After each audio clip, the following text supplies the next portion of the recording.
وأنعم عليه وعلى آله وصحبه ومن سار على نهجه إلى يوم القيامة. اللهم انفعنا بما علمتنا وعلمنا ما ينفعنا وزدنا علما تنفعنا. اللهم فقهنا في الدين وعلمنا التأويل واجعلنا من الذين يستمعون القول فيتبعون أحسنه. Rabbi shrah li sadri wa yassir li amri wahlul 'uqdatam min lisani yafqahu qawli bi rahmatika ya arhamar rahimin. Ahibati fillah rahimani wa rahimakumullah. Kita bersyukur kepada Allah Subhanahu wa taala di malam hari ini kita dipertemukan kembali oleh Allah Subhanahu wa taala di dalam sebuah majlis yang kita berharap kepada Allah Subhanahu wa taala semoga majlis ini memberikan manfaat kepada kita di kehidupan dunia maupun kehidupan akhirat. Karena dalam majlis ini insyaallah kita berusaha untuk mengambil atau yang mengambil ibrah, mengambil pelajaran, mengambil ilmu yang kita harapkan ilmu itu bisa kita terapkan dalam kehidupan sehari-hari kita.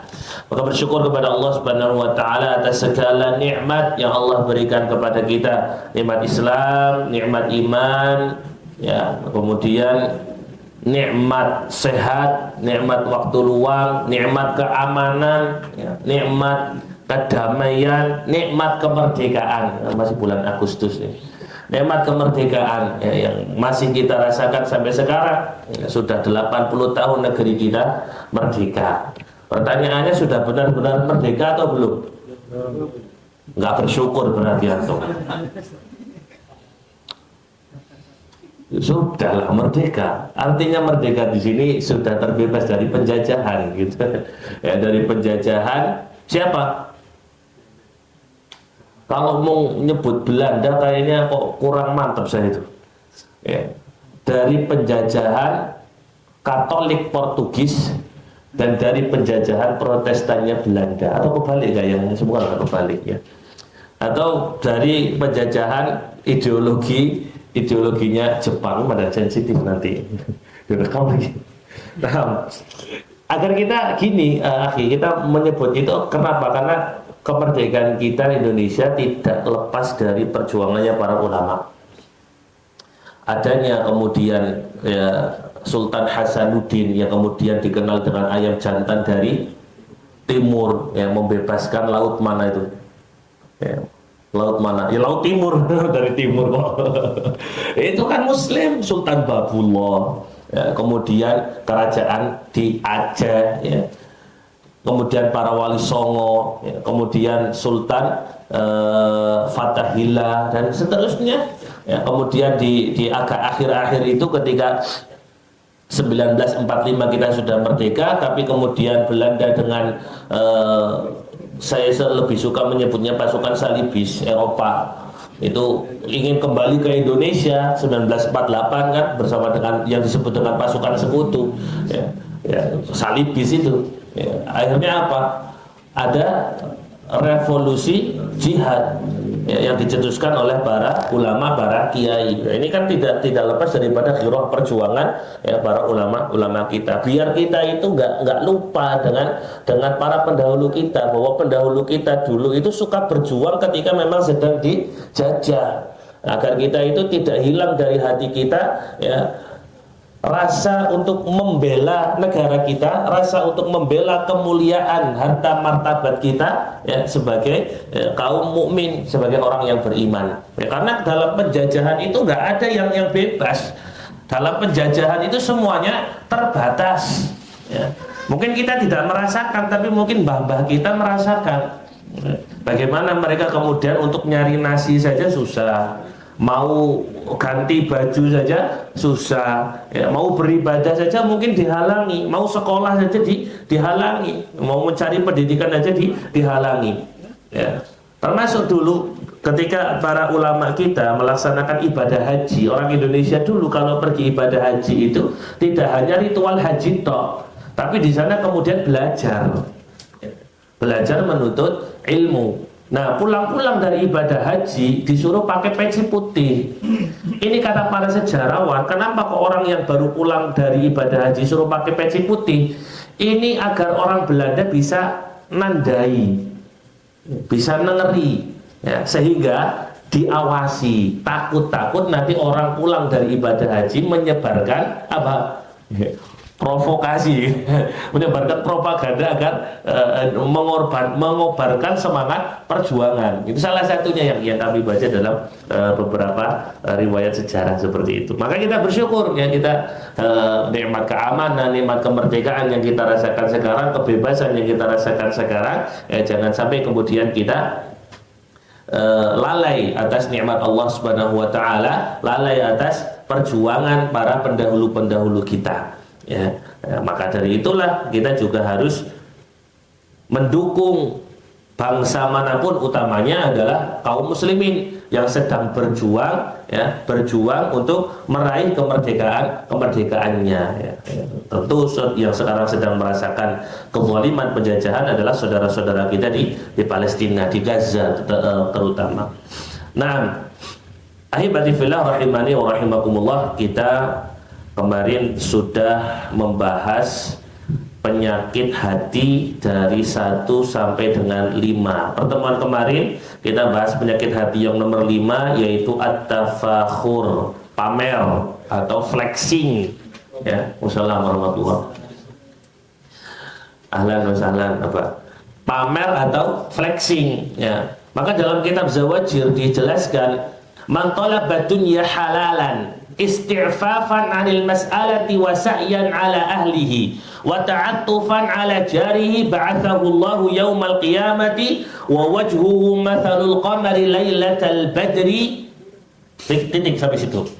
Siapa yang mencari dunia, mencari nafkah, memang untuk menjaga ifahnya, menjaga kemuliaannya agar gak minta-minta sama orang lain. Ya, dia nyari dunia, nyari rezeki yang halal, nyari nafkah yang halal, agar dia tidak minta-minta sama orang lain. Juga tujuan dia mencari nafkah yang halal adalah untuk membantu keluarganya, ya, memberi makan anak istrinya dengan makan yang halal, ya. Kemudian nanti bisa bersedekah kepada akribnya, kepada kerabat tetangga, kepada kerabat dekatnya, ya. Wa ta'attufan 'ala jarihi, juga bisa membantu tetangganya, ya. Ba'athahu Allahu yaumal qiyamati wa wajhuhu mathalul qamari lailatal badri. Di hari kiamat nanti orang yang kemudian mencukupkan diri dengan nafkah yang halal, maka Allah akan bangkitkan dia pada hari kiamat, wajahnya bersinar seperti bulan purnama. Wa man talabaha, dan barang siapa yang mencari dunia, mencari harta, mengumpulkan harta dunia halal, memang yang dia cari halal, tapi tujuannya mukathiran biha mufakhiran, ya, dikumpulkan ben iso pamer, dikumpulkan ben bisa flexing, bahasa gaulnya sekarang, ya, ben bisa dipamer-pamerkan di hadapan manusia yang lain, sehingga dia berbangga diri, sebagaimana Qarun membanggakan hartanya. Padahal mungkin kita nih dibandingkan hartanya Qarun nggak ada apa-apanya. Ya, sudah sering saya sampaikan, hartanya Qarun itu yang dipamerkan itu bukan hartanya, tapi apanya? Kunci gudangnya, kunci penyimpanan hartanya Qarun. Lah kita sih mungkin hartanya tidak sebanyak Qarun, kok mau pamer itu kan yo izin, ya. Nah, kata Allah Subhanahu wa ta'ala, kata Nabi sallallahu alaihi wasallam, laqiyallahu azza wa jalla wa huwa alaihi ghadban. Nah, pada nanti hari kiamat dia akan bertemu dengan Allah Subhanahu wa ta'ala dalam keadaan dia dimurkai oleh Allah. Ini kalau nyari dunia buat flexing, berbangga-bangga diri. Kemudian penyakit yang keenam, wa hubbuhul madha bima lam yaf'ali sababuhu tama'u fi ghairil 'ali. Ya. Cinta pujian, ya, suka mencari pujian, apalagi ketika dipuji terhadap sesuatu yang tidak dia lakukan. Wa hubbuhul madha bima lam yaf'al. Padahal Allah mengatakan wala yahsabanna alladhina yafrahuna bima atau wa yuhibbuna an yuhmadu bima lam yaf'alu fala tahsabannahum bimafazatin minal adab. Masyaallah. Kita nggak melakukan apa-apa kemudian dipuji. Ya, misalnya, ya, malam-malam bangun, ya, santri nih malam-malam bangun, habis dari kamar mandi, keluar kamar mandi ketemu Ustadz qadarullah lagi daur. Ada nggak malam-malam Ustadz daur? Belum pernah ketemu ya. Ada Ustadz daur. Kemudian Ustadznya nih husnudzon, atau habis wudhu ya mau sholat tahajud nih. Padahal nggak ada, cuma pipis tok, cebok, kemudian udah niatnya ke kamar itu mau tidur lagi. Tapi karena Ustadznya bilang, oh kamu mau tahajud ya habis dari kamar mandi bangun jam segini. Nah, kemudian dia jawab aja, iya Ustadz saya mau tahajud. Padahal sampai kamar dia tidur lagi. Ya. Dia mengkonfirmasi pujian yang apa? Yang mengkonfirmasi pujian terhadap sesuatu yang dia tidak lakukan gitu. Nah, ini juga termasuk penyakit hati yang harus kita hindari. Kenapa? Karena ini pengen nyari apa? Nyari perhatian di mata manusia. Ya, sababuhu tama'u fi ghairil ali. Ya, sebabnya adalah rakus terhadap pujian selain pujian dari Allah Subhanahu wa ta'ala. Nah, hari ini, di pertemuan hari ini kita akan membahas penyakit hati yang nomor 7. Ya. Penyakit hati yang nomor 7 adalah hasad. Ya, hasad. Kita baca di matan yang nomor ke-30. Warsum bihubbika zawalan ni'mah an ghairikal hasada tuhsin rasmah. Ya, Masya Allah. Ini yang para hadir, para senior. Ahlan wa sahlan wa asik, insyaallah. Warsum bihubbika zawalan ni'mah an ghairika al-hasada tuhsin rasmah. Warsum itu kalau kita artikan definisikan. Betul ya? Definisikan. Artikan, maknai ya. Definisikan bihubbika zawalan ni'mah. Ketika kamu mencintai, ketika kamu menyukai zawalan ni'mah, menyukai hilangnya nikmat dari siapa? An ghairika. Ya. Definisikanlah, betul ya? Ketika ada perasaan suka, perasaan cinta, perasaan senang terhadap hilangnya nikmat dari selainmu, ya, maka definisikan itu sebagai al-hasadatuh sinurasmah. Maka kamu telah benar dalam memberikan definisi. Jadi makna hasad yang pertama adalah perasaan senang, perasaan suka, perasaan gembira ketika kita melihat nikmat dari orang lain hilang. Ya. Ada HP orang lain hilang, ya, kita seneng gitu. Syukurin ya. Alhamdulillah. Ini alhamdulillah juga ya. Ya, ada orang jatuh kecelakaan ya, kemudian kita seneng, kita bahagia. Ini bisa masuk ke dalam definisi hasad ya. Ada orang ditolak lamarannya gitu, kita seneng gitu. Ini kesempatan saya untuk maju gitu. Misalnya seperti itu, ya.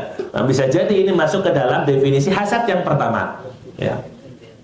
Nah, definisi hasad yang kedua ini lebih mengikat lagi atau lebih detail lagi. Yang 31, bihaitsu allau amkanatka hilah tuziluha a'malta tilkal hilah.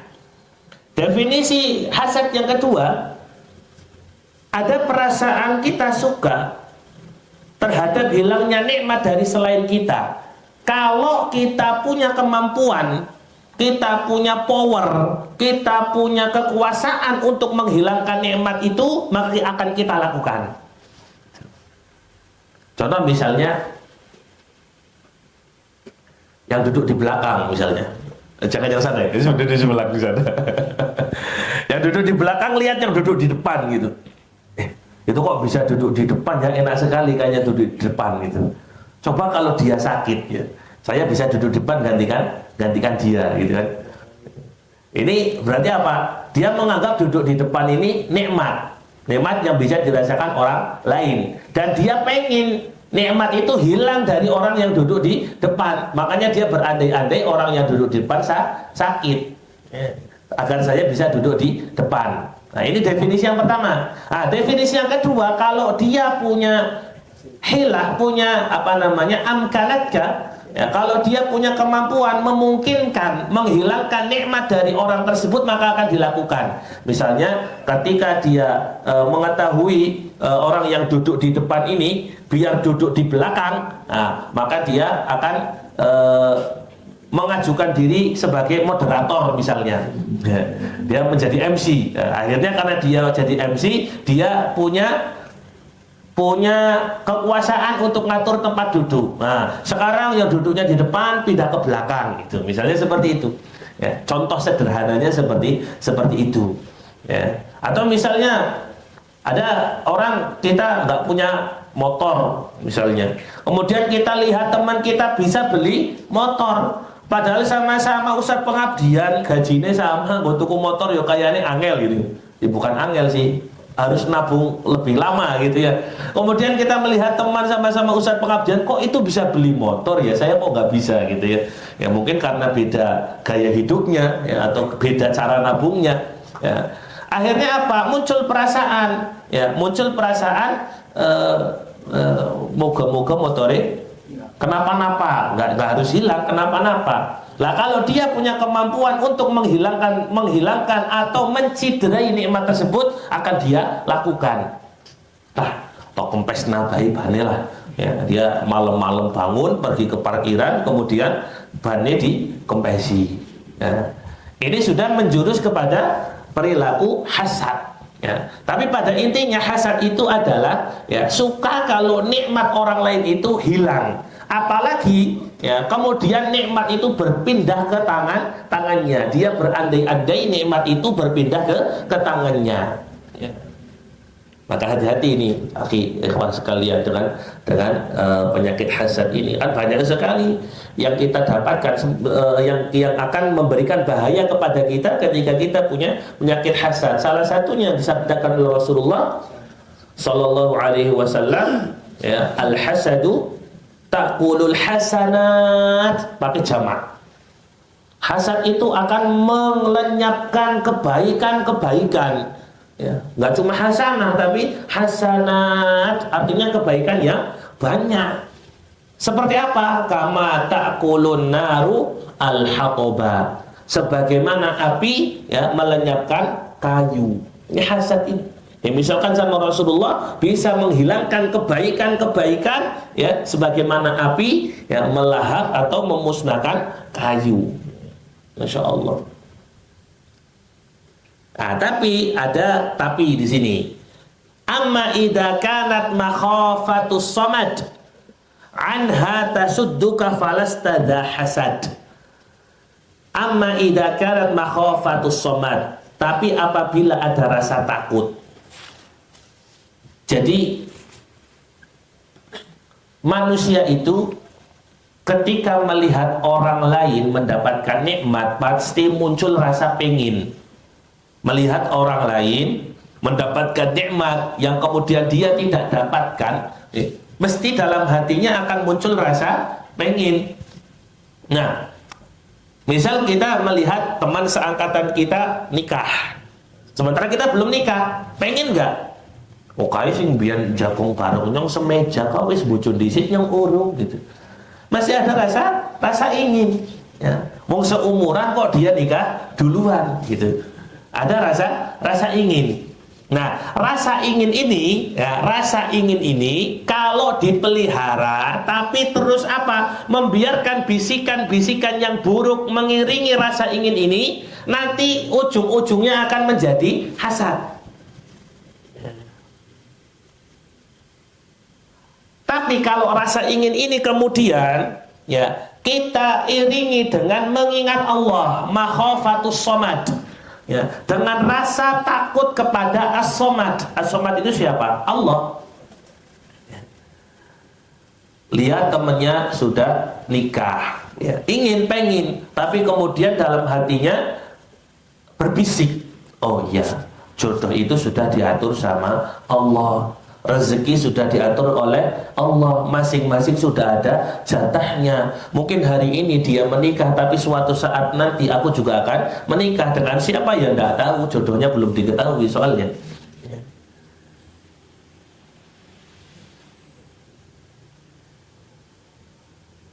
oh si fulan bisa beli HP baru, oh masya Allah, ini memang sudah menjadi rezekinya, sudah tertulis, ya sudah menjadi takdirnya, sudah menjadi rezekinya. Nah, sementara aku bersyukur dengan apa yang sudah ditakdirkan untukku, sudah ditakdirkan untuk diriku. Ya, kenapa? Percaya dengan apa yang sudah ditakdirkan oleh Allah Subhanahu wa Ta'ala. Akhirnya kembali lagi kepada materi yang sebelumnya. Materi apa itu? Obat penyakit cinta dunia. Apa tuh? Fatibuhul yakinu. Obatnya yakin. Yakin itu apa? Alamatul yakin kemarin apa?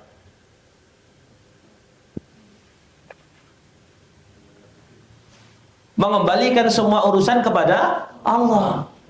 Ya. Melihat segala peristiwa yang terjadi pada orang lain, melihat peristiwa yang terjadi dalam kehidupan kita, mengembalikannya semua kepada Allah. Pada hari ini Allah memberikan nikmat kepada fulan, oh itu kuasa Allah, memang sudah menjadi haknya, menjadi hak fulan mendapat nikmat dari Allah Subhanahu wa Ta'ala. Saya pun akan mendapatkan nikmat, ya, walaupun tidak sama dengan si fulan, ya, tapi apa? Tapi semua itu sudah diatur oleh Allah Subhanahu wa Ta'ala dengan seadil-adilnya. Nah, maka kalau kita kemudian memiliki rasa ingin, rasa pengen, sebagaimana nikmat yang diberikan kepada saudara kita, ya, kemudian rasa itu kita kembalikan atau kita iringi dengan rasa takut kepada Allah Subhanahu wa Ta'ala, sehingga rasa takut itu menghalangi kita dari sikap hasad, ya, menghalangi kita dari sikap hasad. Nah, maka di sini kata musannif rahimahullah hafizahullah, falastada hasad, maka kamu bukan termasuk orang yang hasad, bukan termasuk orang yang hasad. Hasad ini kalau kemudian rasa keinginan kita dibumbui dengan, ya, sikap-sikap negatif, ya. Maka hati-hati jamaah sekalian dirahmati Allah Subhanahu wa Ta'ala. Hasad ini nanti bisa menjadi penyakit untuk orang lain juga, ya, penyakit yang disebut dengan ain, ya, penyakit yang disebut dengan ain. Ain itu dari apa toh? Dari pandangan mata, dari pandangan mata yang hasad pertama. Yang kedua dari pandangan takjub, tapi tidak diiringi dengan zikrullah. Ada dua. Satu pandangan hasad, ya, hasad itu nggak mungkin diiringi dengan zikrullah, sudah. Pandangan hasad itu pandangan jahat, sudah, ya. Kemudian yang kedua pandangan takjub yang tidak diiringi dengan zikrullah, ya. Maka kalau kita kemudian melihat, ya, kita insya Allah terbebas dari penyakit hasad. Ketika kita melihat nikmat yang diberikan kepada saudara kita, diberikan kepada teman kita, kepada orang lain selain kita, ya, jangan kemudian yang keluar dari mulut kita itu wow, gitu ya, atau apa misalnya, wih, gitu ya. Kok Bajar sih nyebutnya apa? Gitu ya. Ya, kata-kata yang di luar zikrullah. Maka kalau kita melihat kenikmatan yang diberikan kepada saudara kita, kenikmatan yang didapatkan oleh saudara kita, ucapkan apa? Masya Allah, ya, Masya Allah, la quwata illa billah. Atau doakan barakallahu fihi. Karena kita mungkin kan tidak langsung mengucapkan, ya, karena melihatnya dari jauh. Mas kaya bartuku mobil anyar, barakallahu fihi misalnya, ya. Doakan keberkahan, ya, ini agar terhindar dari agar orang lain terhindar dari apa? Dari ain. Nah, agar kita terhindar dari ain, apa yang kita lakukan? Nah, betul lewat. Rutinkan zikir pagi, rutinkan zikir sore, rutinkan zikir ba'da sholat. Pokoknya zikir itu rutinkan aja. Utamanya zikir-zikir yang muqayyad. Zikir muqayyad itu zikir yang terikat dengan sesuatu. Ya, bisa terikat dengan waktu, bisa terikat dengan perbuatan, ya.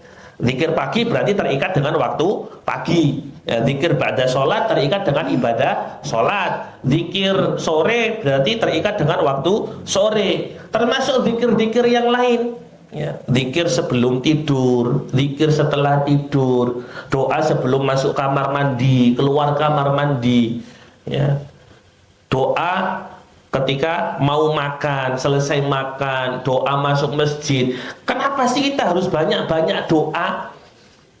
Kenapa sih kita harus banyak-banyak nyebut Allah?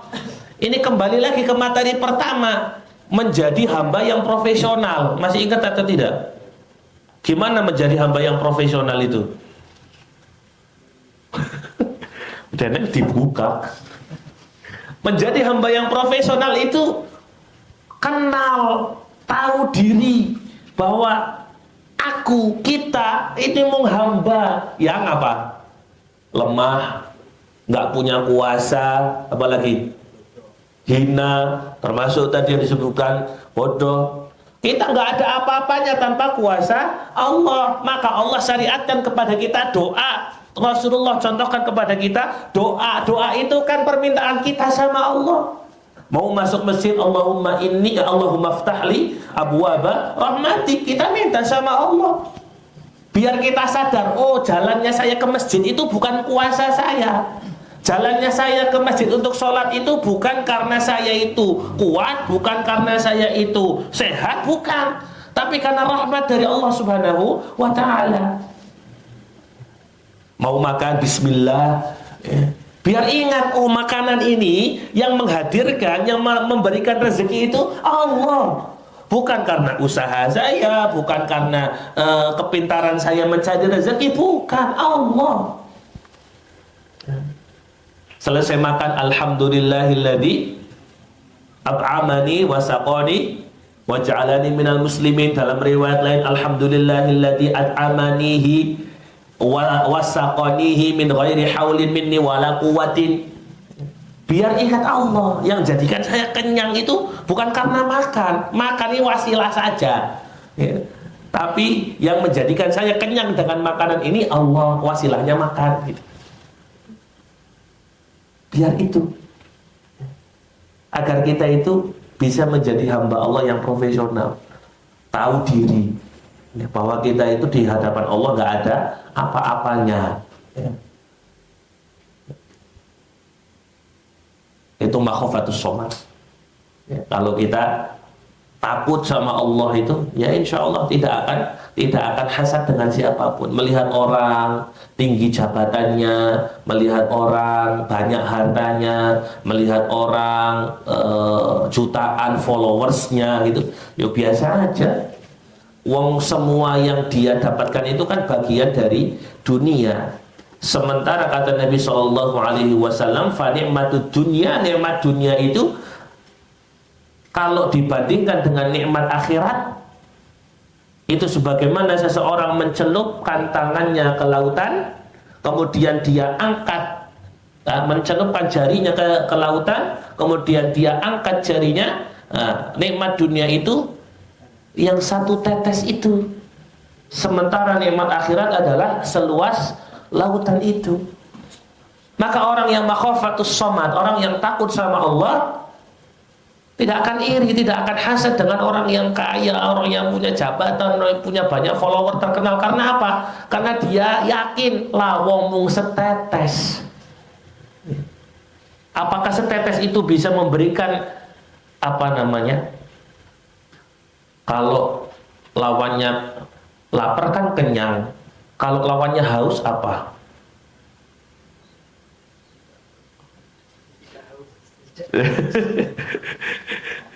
Ada nggak lawannya haus?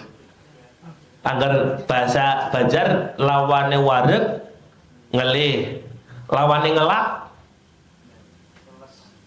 napa? Nggak ada ya kayaknya ya.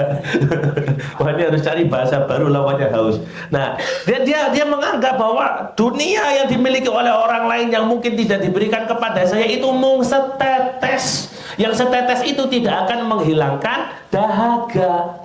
Pun ketika kita kehilangan lawong mung setetes, ya. Masya Allah, ya. Maka banyak-banyak belajar dari tukang parkir katanya gitu ya. Walaupun dititipi banyak kendaraan, ketika kendaraannya pergi ya dipersilahkan ini. Nah, Kita lanjut. Nah, maka ketika kita punya bisikan-bisikan hasad, ini masih yang 32. Kalau kita punya bisikan-bisikan hasad di dalam hati kita, kemudian kita berusaha untuk melawannya, kita berusaha untuk memeranginya, berusaha untuk apa? Berusaha agar hasad itu tidak menimbulkan perilaku-perilaku buruk, maka kita bukan termasuk orang yang hasad. Ada perasaan dalam diri kita, ada usaha dalam diri kita untuk menekan, melawan rasa hasad tersebut.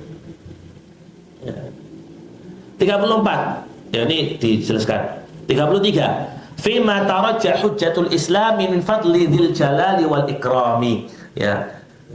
Definisi ini ini sebagaimana yang disebutkan oleh Hujjatul Islam. Siapa Hujjatul Islam? Imam Al-Ghazali. Min fadli dzil jalali wal ikrami. Karena memang sebagian maklumat di kitab ini diambil dari pendapatnya Imam Al-Ghazali. Qala wa man karihahu hatta ka'an yamqutu nafsahu lahu bari'a min ada'i ma lazimah. Ini sampai sini, kalimatnya itu sampai sini. Qala wa man karihahu hatta ka'an yamqutu nafsahu lahu bari'a min ada'i ma lazimahu. Barang siapa yang kemudian membenci rasa hasad yang muncul dalam hatinya,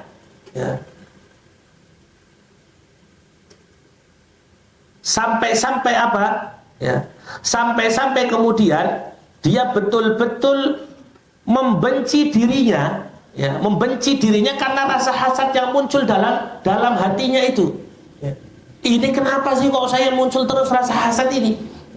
Kenapa sih muncul terus rasa kayak gembira kalau nikmat orang lain itu hilang dari dirinya. Kemudian dia berusaha untuk berlepas diri dari perasaan itu. Sampai-sampai dia dikatakan di sini yamqutu nafsahu, membenci dirinya sendiri, maka dia tidak dihukumi berdosa atas rasa hasadnya tersebut. Kenapa? Karena ada usaha, ada upaya untuk melawan rasa hasad yang muncul di dalam hatinya. Dia berusaha agar penyakitnya itu tidak menjalar kemana-mana. Dia berusaha agar rasa hasad itu tidak menjadikannya berlaku atau bersikap buruk terhadap orang yang dia hasadi. Jadi ada al-hasid, ada al-mahsud. Hasid itu orang yang hasad, al-mahsud orang yang dihasadi. Nah, jadi kalau ada kemudian upaya dari diri kita yang keluar dari diri kita sendiri, perasaan benci terhadap diri kita karena kok ini hasad kok muncul terus gitu, perasaan hasad kok muncul terus, perasaan iri kok muncul terus, tapi kemudian kita berusaha untuk melawannya, menekannya agar tidak menimbulkan perbuatan-perbuatan yang mencelakai orang lain, maka kita tidak dihitung berdosa atas perasaan itu, karena kita berusaha untuk melawan hasadnya. Nah, maka amat dawa, maka obatnya. Nah, ini sudah membahas obat hasad. Amat dawa fa'amalun bididdi muqtadal hawa. Jadi obat penyakit hati itu secara umum bisa terbagi menjadi dua. Satu yang disebut dengan obat ilmiah. Obat ilmiah, bahasa Indonesianya gitulah. Obat ilmiah. Obat ilmiah ini yang langsung menuju penyakitnya. Kalau misalkan di pengobatan medis, maka obat ilmiah itu ya obat yang dari dokter itu. Jadi kita datang ke dokter, periksa sakit kepala, dikasihnya obat sakit kepala. Periksa, kemudian ternyata sakitnya darah tinggi, dikasih obat darah tinggi. Periksa ke dokter, ternyata penyakitnya terindikasi penyakit gula, dikasihnya obat penyakit gula. Nah, obat ilmiah itu. Obat ilmiah, misalnya apa? Obat ilmiah itu yang langsung mengobati penyakitnya. Apa contohnya? Ya, obat ilmiah ini datangnya adalah dari dalil, dari Al-Quran maupun dari hadis. Misalnya dia terkena penyakit hasad, kita terkena penyakit hasad. Obat ilmiahnya apa? Mengetahui bahaya-bahaya hasad, ya, yang disebutkan di dalam Al-Quran maupun disebutkan di dalam hadis. Kemudian itu menjadi pola pikir, ya, menjadi mindset. Ya, jadi obat ilmiah itu yang diperbaiki adalah pola pikirnya, pola mindsetnya. Oh ya, nanti kalau saya kalau saya hasad terhadap orang lain, kebaikan-kebaikan saya akan terhapuskan karena hasad tersebut, misalnya seperti itu. Oh, kalau saya hasad nanti, ya, walaupun saya hasad terhadap orang tersebut, maka hasad saya tidak akan mengurangi kenikmatannya dan tidak akan menambah kenikmatan yang diberikan kepada saya. Itu artinya dia tidak mendapatkan apa-apa. Oh, kalau saya hasad, kalau saya hasad terhadap orang lain, nanti kalau saya mati masih dalam keadaan hasad, kira-kira saya itu husnul khotimah atau su'ul khotimah? Mati dalam keadaan masih hasad terhadap orang lain. Ya, ini obat ilmiah. Ya. Menyandarkan obat itu terhadap apa? Terhadap Al-Quran dan Sunnah. Ngeri banget ya kalau misalnya kita meninggal masih dalam keadaan hasad terhadap orang lain, itu ya Allah. Semoga kita dihindarkan dari itu. Nah, yang disebutkan pertama kali di sini obat yang kedua. Obat yang kedua itu obat amaliyah. Obat amaliyah. Kalau dalam dunia medis, obat amaliyah itu ya obat yang dilakukan untuk mencegah. Misalnya apa? Saya olahraga biar tidak gampang sakit. Saya terindikasi terkena penyakit gula misalnya, maka saya harus menghindari makanan-makanan yang mengandung gula. Mengandung gula tinggi misalnya, seperti harus mengulangi makanan-makanan yang manis misalnya, seperti itu. Nah, itu obat amaliyah. Nah, obat amaliyah yang bisa mengobati obat hasad apa? Fa'amalun bididdi muqtadal hawa, yaitu melakukan perbuatan yang berlawanan dengan apa yang dibisikkan. Yang dibisikkan oleh apa? Yang dibisikkan oleh hawa nafsu. Misalnya ketika kita hasad terhadap orang lain, hawa nafsu akan membisiki kita, ayo celakai dia, berikan keburukan kepada dia, ya, hina dia, ya, jangan peduli sama dia. Ya, maka obatnya apa tadi? Fa'amalun bididdi, ya, lakukan yang berlawanan dengan apa yang dibisikkan. Bisikannya mencelakai, maka yang dilakukan adalah berusaha untuk memberikan manfaat, berbuat baik. Bisikannya cela, hina, ejek dan lain sebagainya, maka yang dilakukan adalah memuji, berkata yang baik kepada orang yang dihasadi. Itu. Apalagi misalnya,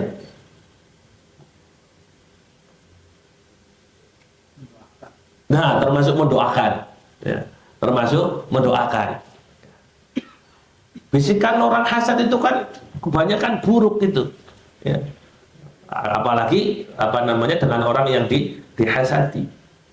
Maka obatnya adalah melakukan yang berkebalikan dengan apa yang dibisikkan oleh hawa nafsu. Kalau hawa nafsu meminta untuk melakukan perbuatan yang buruk, maka lawan dengan melawan bisikan itu, dengan melakukan perbuatan baik, berlawanan dengan bisikan hawa nafsu. Kalau bisikannya adalah jangan pedulikan dia, ya, maka yang dilakukan adalah semakin peduli dengan dia, walaupun berat, ya.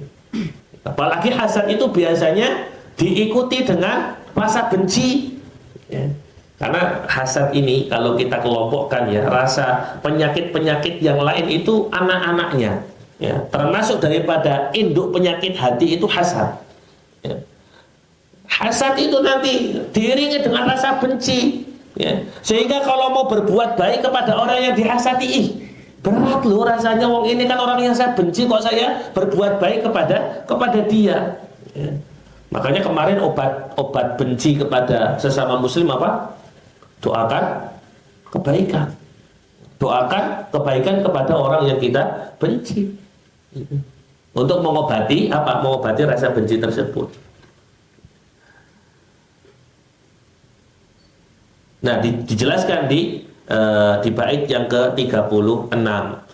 Kanaf'ihi inzana durran wasana alaihi haitsu laka dzamman zayyana. Ya, sebagaimana contohnya apabila kamu dibisiki inzana durran, ya. Kalau kamu dibisiki untuk melakukan keburukan, mencelakai, ya, orang yang kamu hasadi, maka lakukan kanaf'ihi. Maka yang kita lakukan adalah memberikan manfaat, memberikan kebaikan, ya.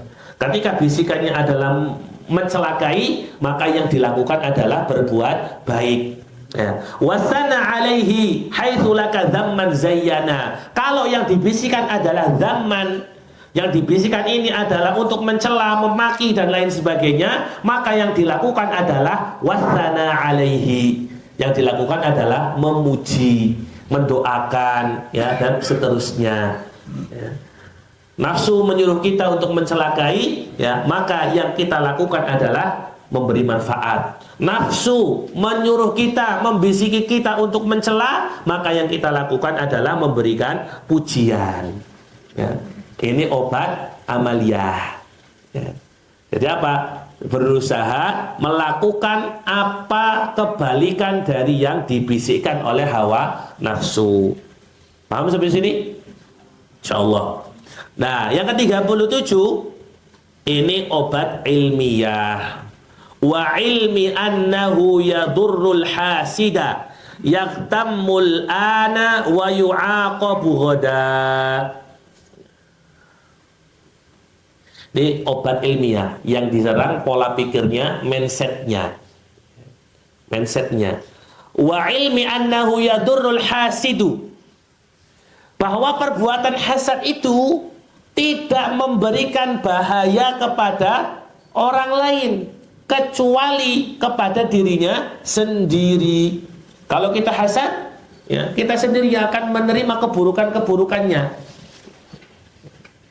Misalnya kita hasad, ya, kepada orang lain. Orang lain itu ternyata masya Allah zikir paginya rutin, zikir sorenya rutin, gitu ya. Ya, dia tidak akan mendapatkan bahaya apapun dari rasa hasad kita, ya. Kalaupun kemudian kita bisa mencelakainya, ya, dan kemudian ternyata orang itu sabar, ya, dia mendapatkan pahala atas kesabarannya, sementara kita mendapatkan dosa atas kezaliman kita.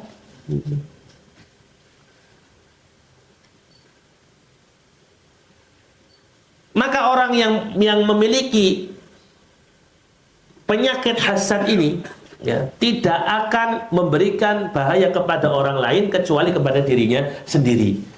Maka yang masuk ke dalam mindset kita, masuk ke dalam pola pikir kita adalah apa? Kalau saya hasad, yang terkena keburukan bukan orang lain, tapi sayalah yang akan mendapatkan keburukan itu sendiri. Yaktamul ana, orang yang hasad itu akan gelisah pada hari ini, ya, gelisah di dunia, ya. Dia semakin sengsara ketika orang lain yang dia hasadi semakin mendapatkan kenikmatan-kenikmatan dari Allah. Ketika orang lain bahagia, dia sakit. Semakin sakit rasanya kalau orang yang dia hasadi semakin bahagia. Masya Allah. Padahal seharusnya al-mu'minu akhul mu'min. Al-mu'minu akhul muslim atau al-mu'minu akhul mu'min? Al-muslimu akhul muslim. Al-muslimu akhul muslim. Terus apa setelahnya?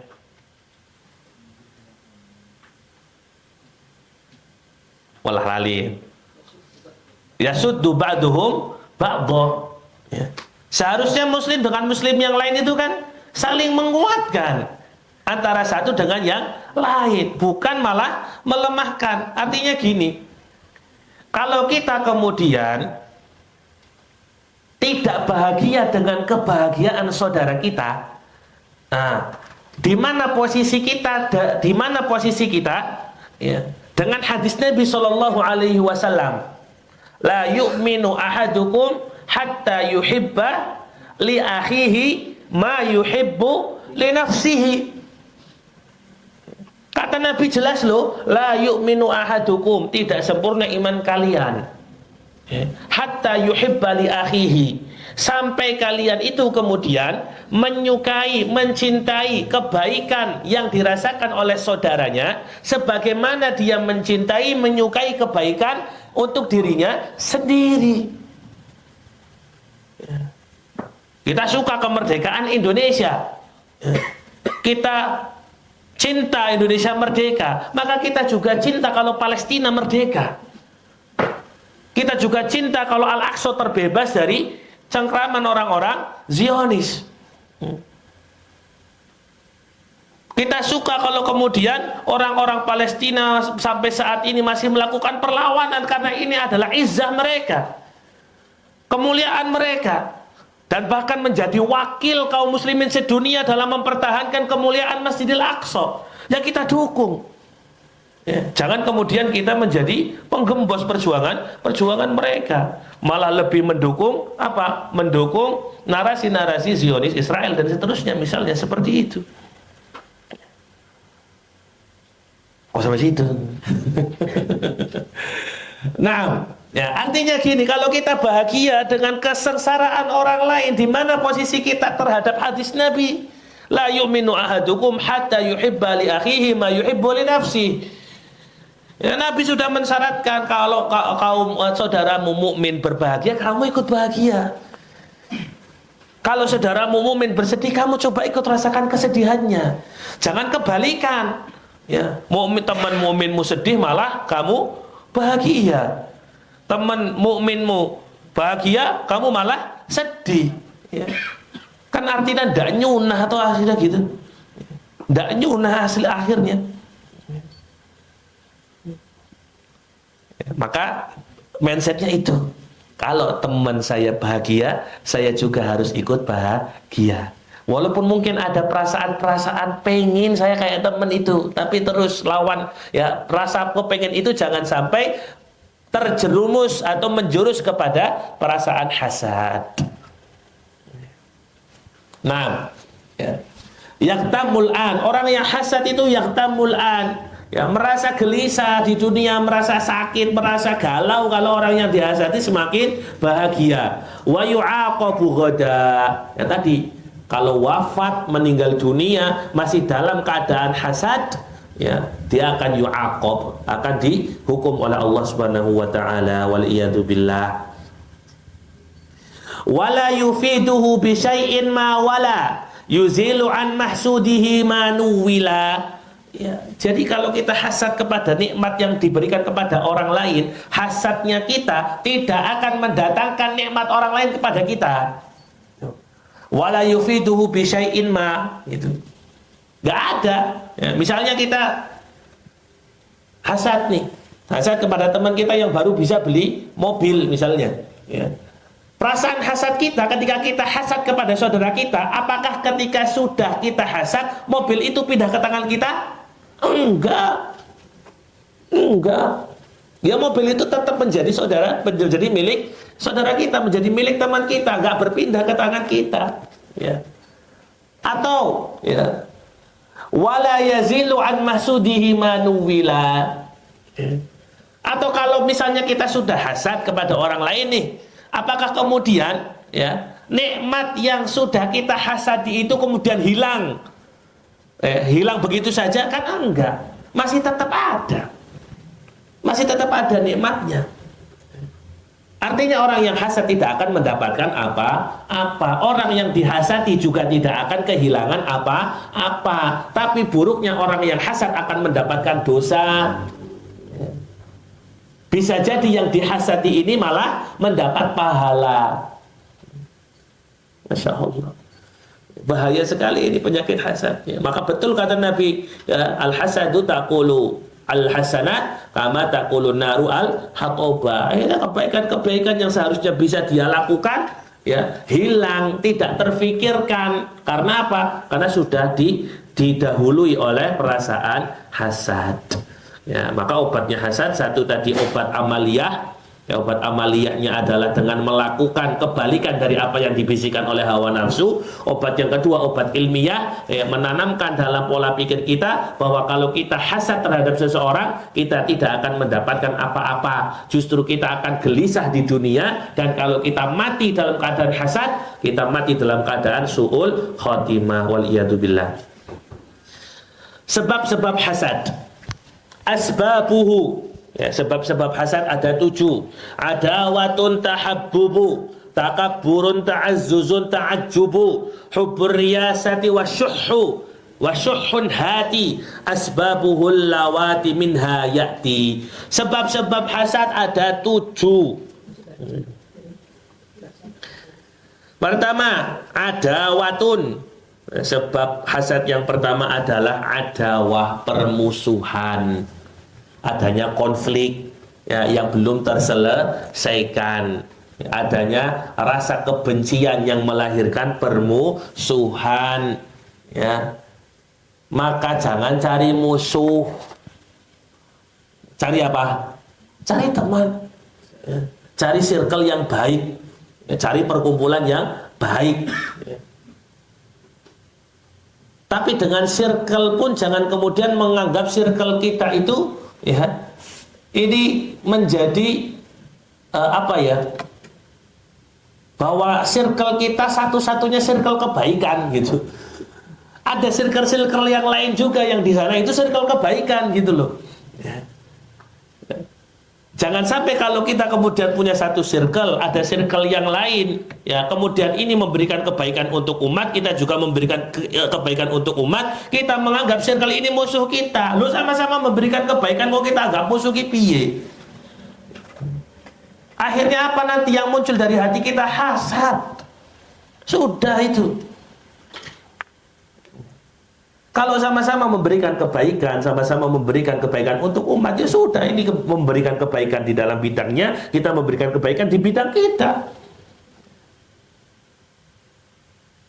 Kalau itu kemudian kok saingannya adalah saingan sehat, justru itu yang dipuji oleh Allah Subhanahu wa ta'ala. Wa minhum sabiqun bil khairat.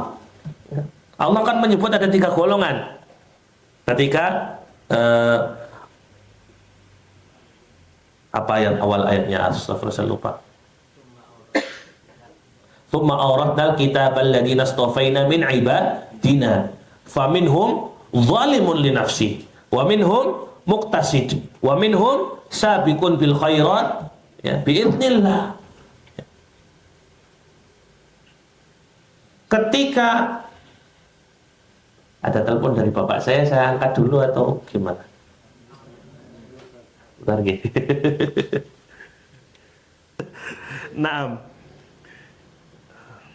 Sampai mana tadi? Sebabnya tadi permusuhan, ya. Apalagi kalau permusuhannya itu muncul antar person per person. Nah, ini paling bahaya. Ini yang paling mungkin untuk menimbulkan hasad dalam diri seseorang. Ya, rasa permusuhan, rasa gak suka, rasa benci, ya. Maka kalau muncul rasa itu, wis tekan terus, lawan terus, jangan sampai muncul, ya.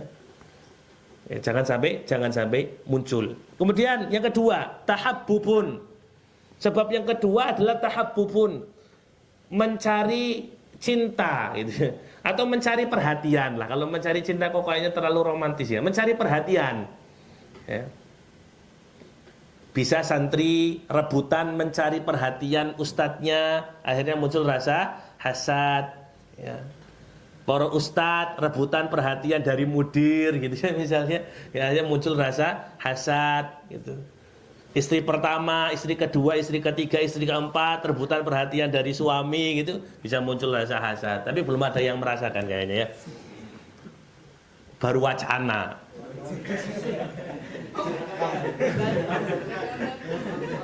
Enggak apa-apa. Kan contoh. Iya. Malah cepat pulang ini. Ya, rebutan perhatian, ya, rebutan perhatian atau rebutan perhatian ini nanti ini juga bisa menimbulkan apa? Bisa menimbulkan perilaku jelek lainnya selain hasad. Di antaranya apa? Menjilat. Apa ya? Bukan menjilat dalam arti yang sebenarnya ya, tapi menjilat dalam kiasan itu. Tahabbubun, cari perhatian. Kemudian takabburun, merasa lebih besar. Merasa lebih besar itu merasa lebih baik ya, merasa lebih baik dari orang lain ya, sehingga kalau ada orang lain kok mengunggulinya, dia muncul rasa hasad dalam hatinya. Kalau ta'azzuzun itu merasa lebih mulia, sudah hafal 30 juz gitu ya, kemudian apa, merasa lebih mulia dari orang yang belum hafal 30 juz. Tapi kemudian ada orang yang melebihinya. Oh, kamu baru hafal 30 juz, si fulan hafal 30 juz dapat sanad ya. Muncul rasa hasad ya. Atau yang lainnya, merasa lebih mulia karena sudah ngaji ya, ya. Menganggap orang yang belum ngaji ya lebih rendah dari kita. Merasa sudah menjadi ustadz, merasa yang bukan ustadz ya lebih mulia, lebih rendah dari kita. Sehingga kalau ada yang non ustadz kok kemudian ceramah, oh langsung kayak wani-wani ini ceramah, ustadz biudu gitu. Ada yang seperti itu ya. Tapi ini diiringi dengan rasa benci gitu.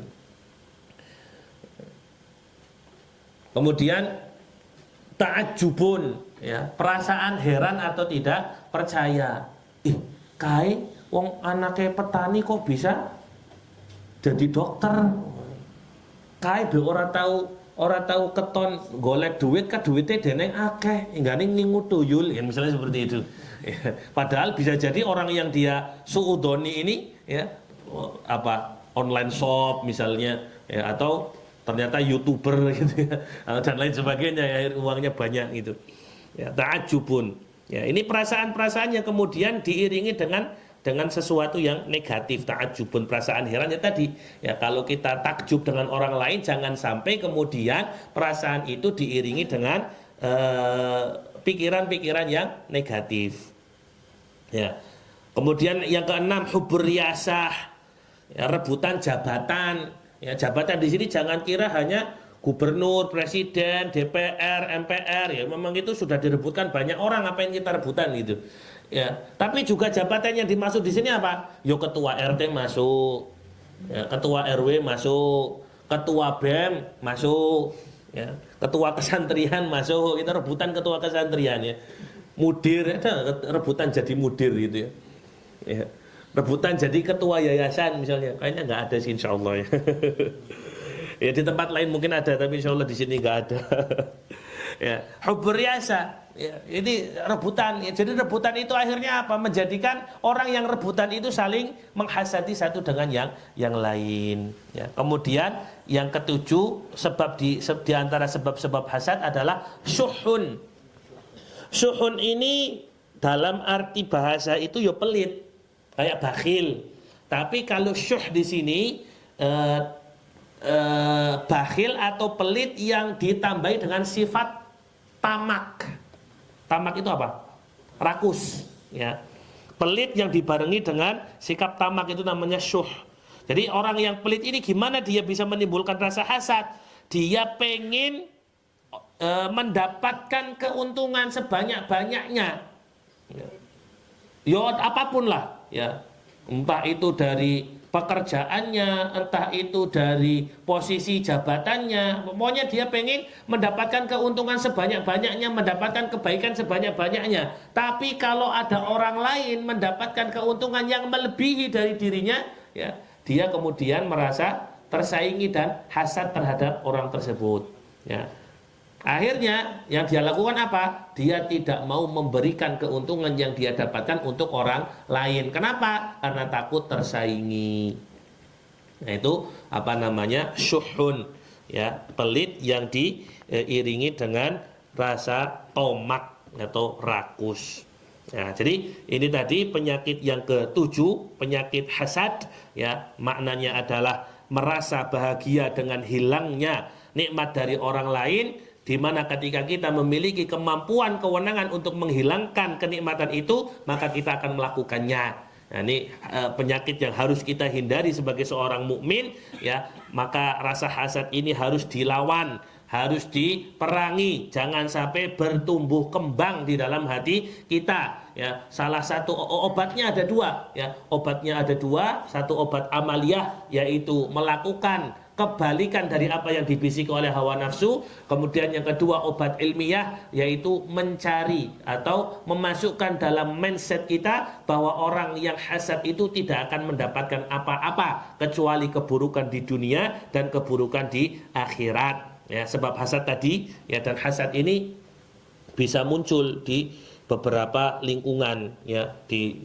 teman sekolah, ya, di lingkungan sekolah, teman seangkatan, di lingkungan kerja. Kemudian orang yang sama profesinya, misalnya sama-sama ustadz, itu bisa saling hasad, nggak bisa gitu.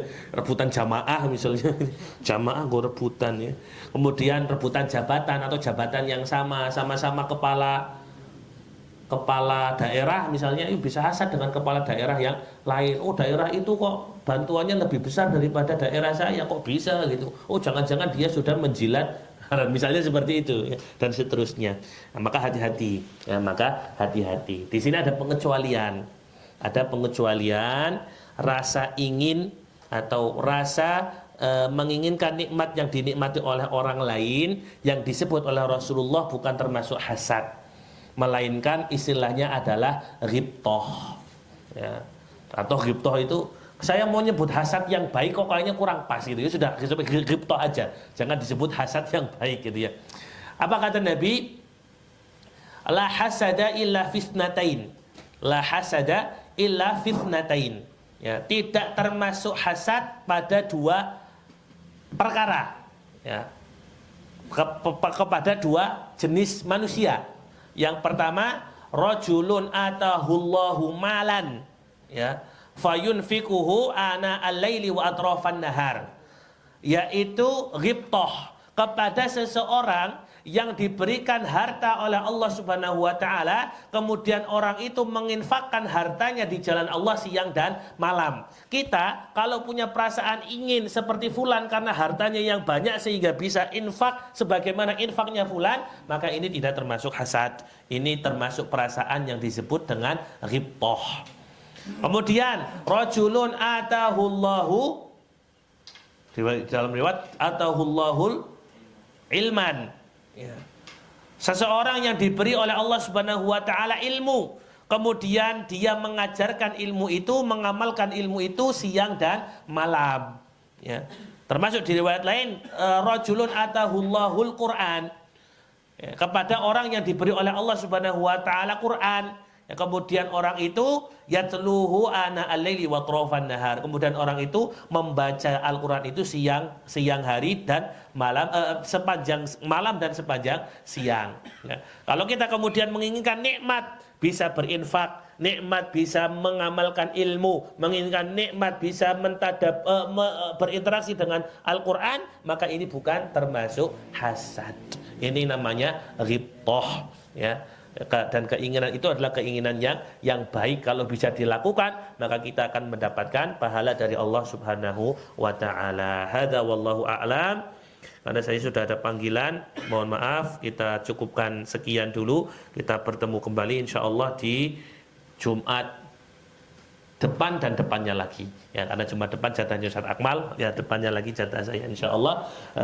Jazakumullah khairan, barakallahu fikum. Mohon maaf apabila ada perkataan yang kurang berkenan. Semoga bisa diambil manfaat dan kebaikannya, dan bisa kita amalkan dalam kehidupan sehari-hari kita. Wallahu muwaffiq ila aqwamit thariq. Assalamualaikum warahmatullahi wabarakatuh.